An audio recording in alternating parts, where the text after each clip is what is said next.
across the empty grave.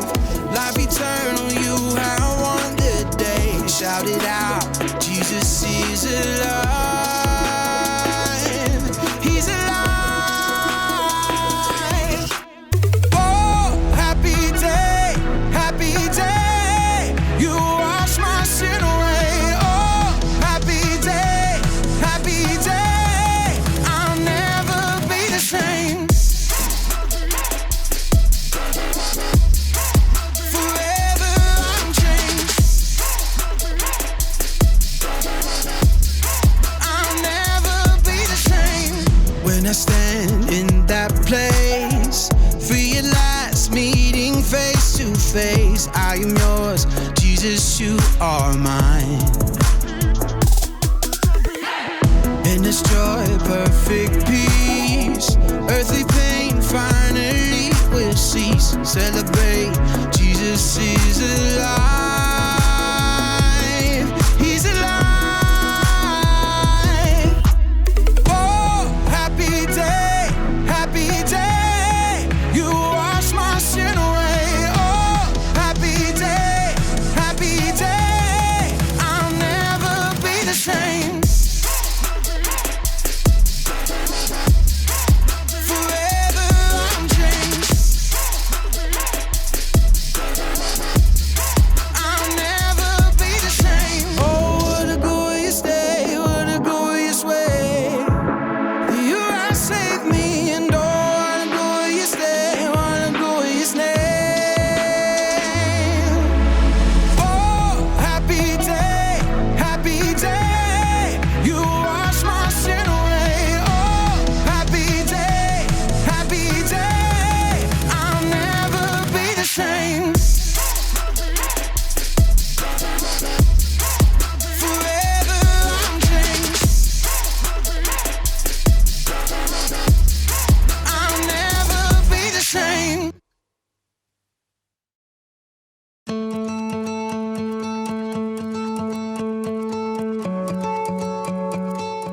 Hey everybody, it's me, Jacob, but you can call me Jake, because, well, that's what everybody calls me. Happy Easter! Wait a second, am I upside down or are you? I know what's happening. Somebody's playing an April Fool's Month joke on old Jakey. Well, you got me! All right. There we go. So today, I'm gonna talk about humility. Humility is putting others first by giving up what you think you deserve. Easter is the perfect time to talk about humility because it's the day that Jesus totally gave up what he deserved when he... Oh! Ow! Okay. All right, neck. It's you and me now.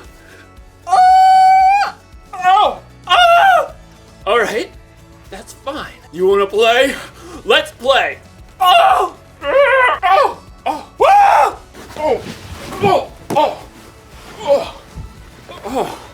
Necks are not supposed to bend that way, but I'm back to normal now. At least my neck is. But the picture's still just a little, if it could just, we're not doing that again. You know something? So what if I'm upside down? I'm not gonna let this keep me from celebrating the most amazing event in history. And no, I'm not talking about the time I learned how to juggle. I'm talking about the time when God did something so brain-boggling, it turned the whole world upside down. At least it turned my whole world upside down. My brain is still boggling. I'm boggling all over. You'll hear all about it in today's story. But first, I've got to figure out how to get my whole world from upside down to right side up. Hey, okay. Some brain ideas. What if you turned your screen upside down? That shouldn't be too hard, right? Or maybe there's a better way. Stay tuned. The Bible. It's 66 books of history, stories, letters, and poetry that fit together to form God's one big story. The epic adventure of how He created us and loves us so much that He made a way to rescue us. As we travel through the Bible, from Genesis to Revelation, we discover people who met God and found their lives changed forever. And now for an amazing story, inspired by the book of John, chapters 18 through 20. For months, the Jewish religious leaders had been making plans to silence Jesus. The things he said and did challenged the way they had always lived. He was upsetting the world as they knew it. It is better if one man dies for the people than if the whole nation is destroyed. Then, one of Jesus' closest friends, Judas, betrayed to the religious leaders where Jesus would be praying after the Passover meal. The leaders sent soldiers to arrest Jesus, and he allowed the mob to take him. Do you think I can't ask my Father for help? He would send an army of angels. But then how would the scriptures come true? They say it must happen in this way. As Jesus was tied up and led away, Jesus' closest friends scattered, though Peter and John followed at a distance. What was it like for them? Try to imagine for a minute that you're Peter. Only hours before, Jesus told you, Before the rooster crows, you will say 3 times that you don't know me. And you, Peter, protested that you would die before deserting. But now Jesus has been arrested, and if you get too close, they might take you too. So you trail along like a stray dog as soldiers haul Jesus inside the home of the high priest. What's happening in there? The servant at the door frowns as she peers at you. You aren't one of Jesus' disciples, are you? I am not. You're ashamed to lie, but what good will you be to Jesus if you get arrested too? You huddle close to the fire in the courtyard as voices float through a high-up window. What's this foolishness you've been teaching? I didn't say anything in secret. Ask the people who heard me. They certainly know what I said. You feel sick. Now they've taken Jesus. You know nothing will stop them. Someone else asks whether you're one of Jesus' followers, and you snap. No, I'm not. Minutes later, another man asks whether he saw you in Gethsemane with Jesus. Your stomach churns. Nope, not me. You realize you have denied Jesus 3 times, just as he said, and all you can do is stagger to your feet and run away, weeping. Now, imagine you're John instead of Peter. Somewhere in the chaos, you've lost Peter. So when soldiers haul Jesus away to the Roman governor, all you can do is follow, alone. From the back of the crowd, you witness the terrible drama as the governor Pilate brings Jesus out. What charges are you bringing against this man? He has committed crimes. Pilate takes Jesus away for questioning. You can only pray that he sees through all the lies and stops this madness. You're horrified when Pilate brought Jesus out again, battered and bruised. I find no basis for a charge against him. No, crucify him! Crucify him! Pilate hands Jesus over to the soldiers who force him to carry the heavy beams of his own rough cross. You know where they are going. Golgotha. It's a hill outside the city. As in a bad dream, you force yourself to follow. Along the dusty road, you find Jesus' mother, Mary, her sister, and Mary Magdalene. None of you can speak. You arrive at Golgotha in time to see soldiers nail Jesus to the wooden bars with heavy spikes and raise the cross up high. You strain your eyes to read the sign placed above Jesus' head. King of the Jews. You nearly choke on dust and grit. You've seen Jesus do amazing, powerful things, and yet he's allowed himself to be taken and battered. You glance over and see Mary sobbing, so you place your hand on her shoulder. When you look back up, you see Jesus watching his mother through the pain in his eyes. Dear woman, here is your son. Jesus looks directly at you, eyes filled with love. Here is your mother. Yes, Lord. You are overwhelmed to know that Jesus trusts you to take care of his own mother. But the terrible truth sinks in. Jesus knows that he will die.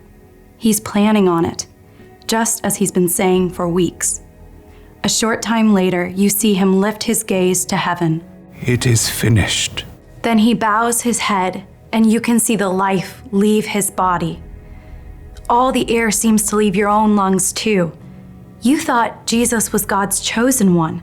How can he be dead? Now, as we move ahead, imagine you're Mary Magdalene, one of Jesus' close followers. Unlike so many others, you've dared to stay there, at the cross. And once Jesus is dead, you dare to follow the men who take his body for burial, Joseph of Arimathea and Nicodemus. A garden tomb. The evening has faded, and it's now the Sabbath. You want to honor Jesus by anointing his body with spices, but it will have to wait until the Sabbath is over. So you stay hidden indoors until early Sunday morning, then you make your way through the dark streets. The stone. What will I do about the stone? As you arrive, you recall that a heavy stone was rolled to block the entrance of the tomb, but now... It's gone! You gasp as you peer inside the tomb. Gray light reveals. It's empty! Heart pounding, you race back through the streets to the home where the disciples are staying. They have taken the Lord out of the tomb. We don't know where they have put him. You can see the shock in Peter's face. John gapes, and then they both begin to run to see for themselves. At a loss, you follow slowly, weighed down with exhaustion and confusion. When you reach the garden, you see Peter and John ahead, trying to make sense of it. You hang back as they leave again. What more is there to say? As the first rays of dawn light up the garden, you reach the tomb. Tears spill down your face as you bend to look inside once more. Two figures in radiant white sit where Jesus' body lay. You can't even begin to think what this means. Woman, why are you crying? They have taken my Lord away. I don't know where they've put him. You turn away to catch your breath and find another man standing right there. At first you think Peter or John has returned, but it's not one of them. Maybe it's a gardener. Woman, why are you crying? Who are you looking for? Sir, did you carry him away? Tell me where you put him, then I will go and get him. Mary. The moment he speaks your name, you see, you understand. It's Jesus. Teacher! You fling yourself at his feet because there isn't anything else you can do. Gently, he touches your shoulder. Do not hold on to me. I have not yet ascended to the Father. Instead, go to those who believe in me. Tell them, I am ascending to my Father and your Father, to my God and your God. You rise to your feet, still weeping, but your tears are full of joy. You start to run again because you can't wait 1 second more to deliver the news. I have seen the Lord. Jesus chose to face death for those he loved, and now he's defeated it. Jesus is alive. It's the best news ever for everyone across all time. I don't know about you, but every time I hear the Easter story, my brain literally explodes. Well, not like literally. I mean like figuratively, literally. Seriously, think about it. When God made the first two people ever, he told them if they ever ate fruit from the bad tree, they would surely die. Well, they did it anyway, and they died. And they stayed dead, because that's how death was supposed to work. So did everyone who came after them.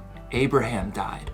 Moses, all these people died and they stayed dead because that's how death was supposed to work. But then came Jesus.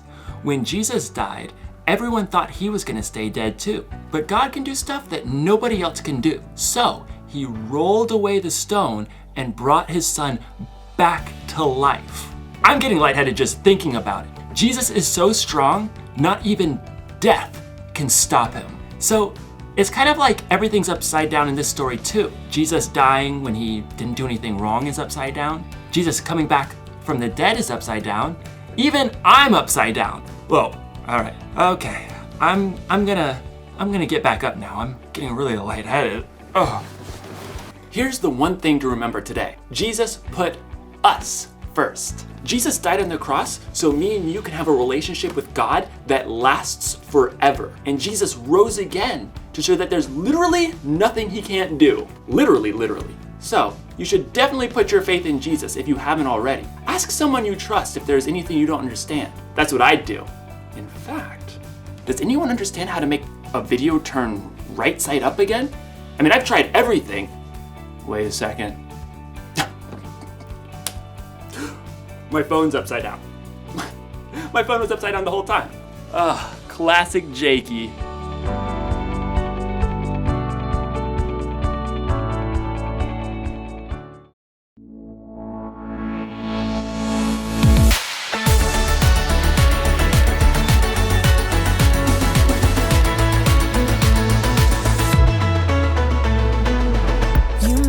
Darkness run and hide, you bring the broken back to life.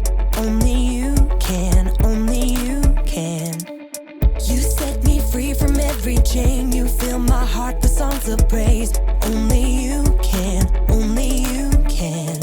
Jesus, you're the only reason that I'm even breathing. I am wide awake.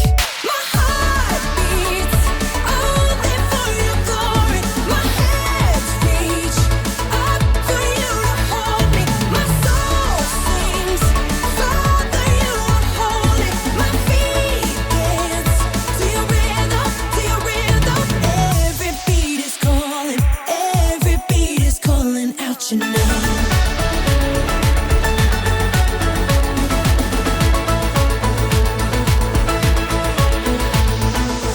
You left the glory of your throne to bring this runaway